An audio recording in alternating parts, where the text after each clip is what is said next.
Right, morning all, here I am, I'm in Whitby. Lovely little fishing port and now a holiday resort. Now, answer to yesterday's questions, I have to tell you that I did refer to Hanley's encyclopedia, and I think when she writ it, she might have had one or two Zinfandels, because there's two answers for when the railways opened. 1873 and 1875 in Skeggy.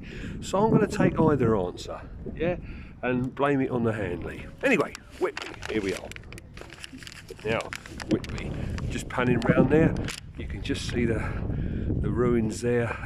That's the old abbey on top of the hill. That's the East Cliff Hill there, and Whitby town centre scanning round. And obviously this river here goes out to the North Sea, just there. And yeah, Holland just over there, I think. Again, yeah. Anyway, Whitby. It's a seaside town and a port on the east coast of North Yorkshire on the mouth of the River Esk. So this is the River Esk here. It was a fishing port, and it did support the herring and whaling fleets during the Middle Ages, but sadly times took over, the herrings were fished out, and of course the whales were slaughtered for their blubber, which was boiled down into oil for gas lamps and street lamps. But of course, as the Industrial Revolution took place and coal gas took over, then whaling came to an end, which is not a bad thing for the whales, I suppose. Anyway, Whitby jet. It was originally mined by the Romans and the Victorians, and if anybody knows about Whitby jet, it's black. And it's a very fashionable item of jewellery.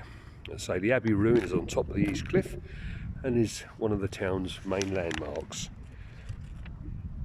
At one stage in its history, Whitby was the third largest port in the UK. Shipbuilding, should I say, shipbuilding, behind London. So we're going back to the 1700s now. Obviously the Industrial Revolution saw places like Belfast and other such areas, you know, take over shipbuilding. Right, famous people. Right, I've just got to pan around here now. Captain James Cook, there he is. Right, he was very famous. He discovered Australia. And the Cook Islands are obviously named after him, and I believe he was killed by natives when he was on one of his tours as such. And a guy called Francis Meadow Sutcliffe is very famous. He's a son of Whitby. If ever you get to Whitby and you go around the touristy shops, there are gazillions of photographs taken during the late Victorian period of Whitby, the fisher folk, the families. It's actually very good, and they just portray life as it was back in them days. Now, for the train spotters of you, the North Yorks Moors actually runs from Pickering via Gromont through to Whitby. If ever you watch that programme on the telly about North Yorks Moors Railway, very entertaining. I like it a lot.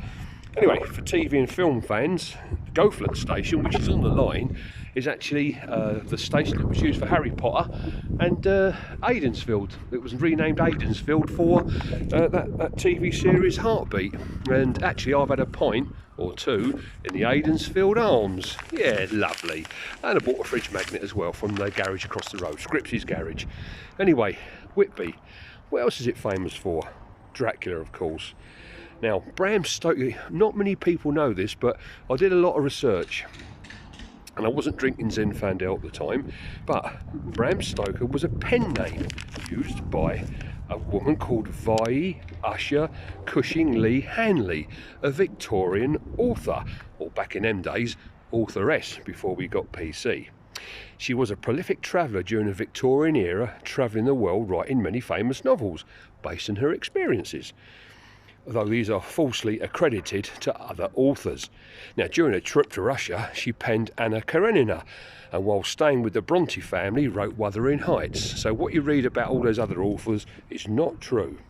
Now, there was a rumour of an affair with Conan Doyle while she penned Sherlock Holmes. Everybody says he did know. Everybody says he did know, but she did. And she was often seen in the local pubs around in Baker Street. Now, it was while she was staying in Transylvania in the von Muffhausen castle, she allegedly dabbled in the local custom of drinking a potent concoction called Bloody Hanley, a mix of Zinfandel, Guinness, light ale and human blood. And some say this was the initiative for the Dracula novels. Who knows? Now, last night, I stayed in the Aidensfield Arms and had this famous hot snot pie. Funny, the landlord had continuous runny nose. Pie was good. Gravy was a bit too salty. See you tomorrow.